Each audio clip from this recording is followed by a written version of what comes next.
आज के वीडियो को देख रहे समस्त छात्राओं का पुनः एक बार स्वागत है।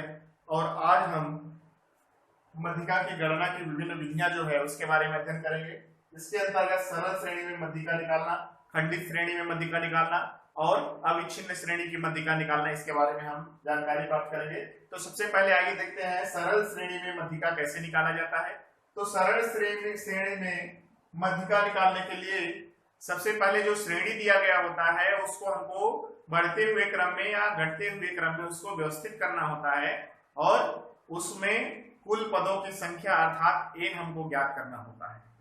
n का मान पता चलने के बाद यदि n का मान सम हो तो उसके लिए यदि n का जो मान है वो सम हो, या तो सम होगा या क्या होगा, विषम होगा।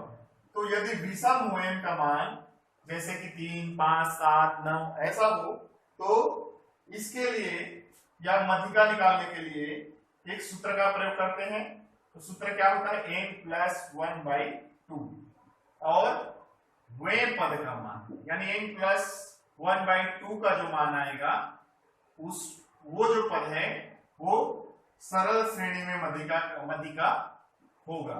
दूसरा, यदि n का वैल्यू सम आए तो वहां हम इस फार्मूले का प्रयोग नहीं करते हैं, बल्कि वहां हम फार्मूले का प्रयोग करते हैं n/2 वे पद का मान प्लस n+1/2 वे पद का मान। इसको ऐसे कोष्टक में रख सकते हैं ऐसा, और इन दोनों का जो माध्य होता है बटा 2 वो सम जो श्रेणी होता है n बराबर सम होता है, तो वहां पास ये फार्मूला का हम प्रयोग करते हैं। तो आइए उदाहरण से हम देखते हैं कि कैसे निकाल सकते हैं हम मध्यिका। तो सबसे पहले यदि कोई श्रेणी दिया है 2, 3, 4, 5, 6, तो इस श्रेणी का हमको यदि मध्यिका निकालना है तो सबसे पहले हमें n का मान पता करना पड़ेगा। और n का मान है 1, 2, 3, 4, 5। 5 है और 5 क्या है, एक विषम संख्या है, और इसीलिए हम यहाँ मध्यिका निकालने के लिए पहले फार्मूला का उपयोग करेंगे n+1/2 का। तो n हमको पता है 5 और +1 1/2 हो जाता है 5 और 1 6/2 बराबर ये हो गया 3वें पद का मान। तो 3वें पद जो है ये हमारा उत्तर नहीं है, ये तीसरा जो पद है, तीसरा पद गिने 1, 2, 3, तो ये जो वैल्यू है 4 वो इस श्रेणी का मध्यिका होगा। उसी प्रकार यदि हम विषम पद का देखें, विषम पद का कैसे मध्यिका निकालेंगे, तो उसकी मध्यिका निकालने के लिए मानो कोई श्रेणी दिया है 4, 5, 6, 7, 8, 9, तो 3 और 3 6, ये हो गया सम, यानी n = 6, 1 2 3 4 5 6। तो n बराबर 6 दिया हुआ है और इसका मध्यिका निकालने के लिए हम दूसरे फार्मूले का प्रयोग करेंगे। फार्मूला क्या था, n/2 वे पद का मान प्लस n+1/2 वे पद का मान और दोनों का औसत। तो यहां देख लेते हैं n/2 वे पद का मान, n बराबर दिया 6, 6/2 वे पद का मान प्लस 6+1/2 वे पद का मान बटा 2, ये हो जाएगा 3वें पद का मान और 6, ये मल्टीप्लाई होगा तो 2 हो जाएगा और 6 हो तो 8/2 8/2 हो जाएगा। तो ये चौथे पद का मान और बटा 2। तो देखते हैं तीसरा पद, ये उत्तर नहीं है हमारा। इस श्रेणी में तीसरा पद कौन सा है, ये 6 है, और चौथा पद कौन सा है, ये 7 है। तो दोनों का एवरेज निकालना पड़ेगा हमको, 6 + 7/2, ये जो 2 है वो यहाँ आ गया, तो 6 6 12 और 1 13/2 और इसका वैल्यू हो जाता है 6.5। 6 2 12 और 2 5 10, तो 6.5 है वो इस श्रेणी का मध्यिका है। अर्थात n+1/2 ये n की संख्या विषम होने पर और n/2 वे पद का मान प्लस n+1/2 और दोनों का औसत जो है वो उस श्रेणी का क्या होगा, मध्यिका होगा। अब आइए देखते हैं खंडित श्रेणी से मध्यिका हम कैसे ज्ञात कर सकते हैं। तो खंडित श्रेणी से मध्यिका ज्ञात करने के लिए सबसे पहले हमें जो श्रेणी दी गई होती है उसे आरोही अवरोही क्रम में व्यवस्थित करना होता है। वैसे ये पूर्व से व्यवस्थित होती है, किंतु यदि नहीं है तो हमको इसे व्यवस्थित कर लेना चाहिए और उसके बाद हम उसकी संचयी बारंबारता निकालते हैं। संचयी बारंबारता निकालने के बाद हमें n का वैल्यू पता चल जाता है और खंडित श्रेणी में होने पर उसके लिए हम n+1/2वां जो पद है इसका उपयोग हम करते हैं। तो खंडित श्रेणी में यदि कोई श्रेणी हो तो उसके लिए हम मध्यिका निकालने के लिए n+1/2वां पद जो होता है वो हमारा मध्यिका होता है। इस फार्मूले का प्रयोग करते हैं। तो आइए हम देखते हैं कुछ उदाहरण। एक उदाहरण है हमारे पास पहले से लिखा हुआ है जिसमें कुछ छात्र हैं जिनका प्राप्तांक सारणी में दिया हुआ है।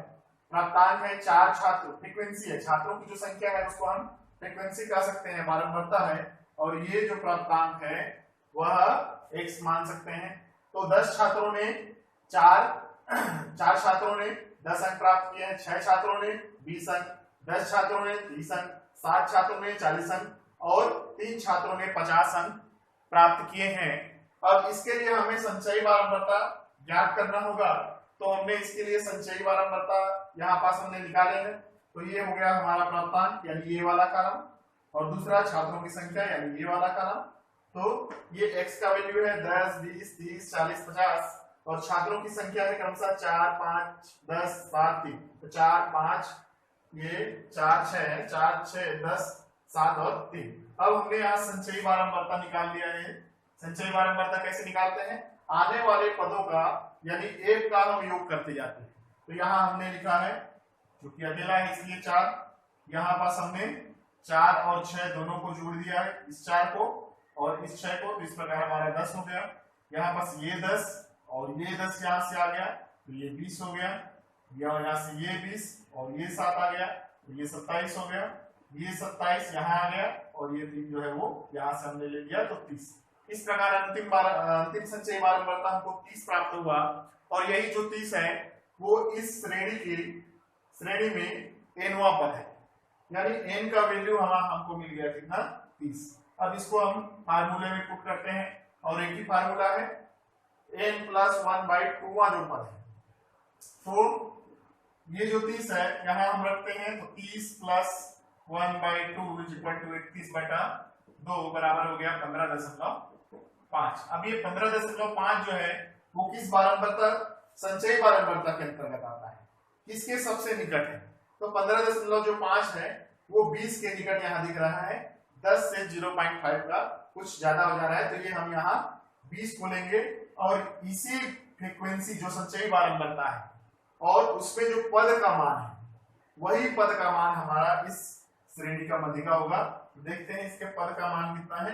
ये 30 है और ये जो 30 है सामने लिखा हुआ है जो वही इस श्रेणी का मध्यिका होगा, यानी श्रेणी की मध्यिका होगा। तो इसको ज्ञात करने के लिए सबसे पहले हमको श्रेणी को बढ़ते या घटते क्रम में व्यवस्थित करना होता है और उसके बाद उसका हमें संचयी बारंबारता निकालना रहता है। संचयी बारंबारता निकालने से हमें n का वैल्यू पता चल जाता है। n का वैल्यू हम n+1/2 में पुट करने पर हमें वो कौन सा पद है वो हमको प्राप्त हो जाता है और उसको हम संचयी बारंबारता की श्रेणी से अवलोकन करते हैं कि वह किस संचयी बारंबारता के अंतर्गत आ रहा है और उसके सामने का जो पद आता है जिसका जो पद वैल्यू होता है, पद मूल्य होता है, वही उस श्रेणी का मध्यिका होता है। तो केवल एक फार्मूला है n+1/2। इसके लिए आवश्यक है हम उसका संचयी बारंबारता अवश्य निकालें। अब आइए देखते हैं हम अविच्छिन्न या अखंडित श्रेणी से कैसे हम मध्यिका निकाल सकते हैं। तो इसको मध्यिका निकालने के लिए पुनः हम उसी विधि का प्रयोग करते हैं। सबसे पहले हम उसकी जो श्रेणी होती है उसकी संचयी बारंबारता निकाल लेते हैं और संचयी बारंबारता निकालने के बाद इस फार्मूले में उसको पुट कर देते हैं। तो आइए देखते हैं इसके लिए क्या फार्मूला यूज होता है। तो मध्यिका होता है L1 plus L2 minus L1 बटा F1 into M minus C। तो यहाँ ध्यान देने वाली बातें हैं और इसको हमको याद करना पड़ेगा। यहाँ ये क्या है संकेत, क्या क्या संकेत है उसको हम देखते हैं। तो L1 जो है वो जो मध्यिका वर्ग है उसकी निम्न सीमा है। L2 जो है वो मध्यिका की उच्च सीमा है, मध्यिका वर्ग जो आएगा उसकी उच्च सीमा है। F1 जो है वो मध्यिका वर्ग की आवृत्ति है, F1 मध्यिका वर्ग की आवृत्ति है। और यहाँ M जो हम देख रहे हैं वो संचयी बारंबारता की आधी यानी n/2 का मान M है। और C जो है वो मध्यिका वर्ग से पहले आने वाले वर्ग की संचयी आवृत्ति है, संचयी आवृत्ति है। तो हमको ये ध्यान रखना है कि इसका क्या मतलब है, क्या संकेत का क्या मतलब है। L1 निम्न सीमा, L2 उच्च सीमा, F1 मध्यिका वर्ग की आवृत्ति, M = n/2 या कह सकते हैं संचयी बारंबारता की आधी यानी बटा 2। और C को कह सकते हैं हम मध्यिका वर्ग से पहले आने वाले वर्ग की संचयी आवृत्ति। तो आइए हम एक आध कुछ उदाहरण देखते हैं और उसका मध्यिका निकालने का प्रयास करते हैं। तो आइए अखंडित श्रेणी की एक उदाहरण देखते हैं। हमारे पास एक अखंडित श्रेणी है जिसको हमने ऐसे व्यवस्थित कर दिया है, जिसमें 150 रुपए से 200 रुपए व्यय करने वाले परिवारों की संख्या 26 है, 200 से 250 रुपए व्यय करने वाले परिवारों की संख्या 30, 250 से 300 खर्च करने वाले परिवारों की संख्या 18। उसी प्रकार ये नीचे हमने व्यवस्थित किया है। तो ये व्यय व्यय का जो है वो रुपयों में है और ये उसकी फ्रीक्वेंसी है, कितने परिवार है। हमने इसका संचयी बारंबारता यहाँ निकाल लिया है, जैसे 26 और उसके बाद इस वर्ग की संचयी बारंबारता 26 + 30 यानी 56। इस प्रकार हमने नीचे उसके क्रमशः संचयी बारंबारता निकाले हैं। और संचयी बारंबारता निकालने के बाद हमें n का जो वैल्यू है वो 200 प्राप्त हुआ। चूंकि ये जो 200 है वो n का वैल्यू है, इसलिए हमको मध्यिका ज्ञात करने के लिए n/2 जो है वो मध्यिका का वर्ग होगा। तो n/2 करेंगे 200/2 करने पर हमें प्राप्त होता है 100। और 100 जो है वो इस वर्ग के सबसे समीप है, 120 के सबसे समीप है, इसलिए हम इस वर्ग को मध्यिका वर्ग मानते हैं, 120 वर्ग को। और इस श्रेणी में देखते हैं तो इस श्रेणी में जो निम्न सीमा है वो 300 है और उच्च सीमा जो है वो 350 है। तो L1 = 300, L2 = 350 और इस वर्ग की जो फ्रीक्वेंसी है 46 उसको हमने F1 माना है, यानी ये मध्यिका वर्ग की फ्रीक्वेंसी है। और ये उसकी संचयी बारंबारता है 120 जो है। हमें C की भी आवश्यकता होती है और C मतलब जो मध्यिका का वर्ग है उससे ऊपर वाले मध्यिका की संचयी बारंबारता क्या है। तो ये 74 हमको C के रूप में मिल गया। अब आइए इसको हम फार्मूले में पुट करते हैं और उसके बाद मध्यिका निकालते हैं। तो यहाँ पास दिया हुआ है L1 + L2 - L1 बटा F1 × M - C। M का मान हमको पता है n/2 होता है, तो n का मान है 100 था, तो n/2 का 200 था, तो n/2 का मान हमको 100 यहाँ मिल गया है। तो आइए देखते हैं L1 का मान। L1 का मान हमको पता है कितना है, यहाँ पास निम्न। तो आइए इसका हम वैल्यू यहाँ पुट कर देते हैं। वैल्यू पुट करेंगे, L1 का मान हम रखेंगे, L1 का मान हमको पता है 300 + L2 का मान हमको पता है 350। L1 का मान पता है हमें 300, हमने F का मान रख दिया, F का मान है हमारे पास 46, M का मान हमें पता है, M का मान है 100 और C का मान है 74। अब इसको सॉल्व करते हैं, ये हो जाएगा 300 + 50/46 और इसको सॉल्व करेंगे तो ये जाएगा 26। इसको सॉल्व करने के बाद हमें 300 प्लस ये 2 2 ने 4 और 2 के 6 और 2 25 ये हो गया और 26 × 25 को मतलब 28.23 होता है। और इसको हम इस पे जोड़ते हैं तो जाएगा 328.26, ठीक है। तो 26 तो 328.26 जो रुपए है वो हमारा क्या होगा, वो मध्यिका होगा, यानी औसतन 328.26 रुपए प्रति परिवार खर्च करता है, ये व्यय करता है, ये इस वर्ग की मध्यिका है।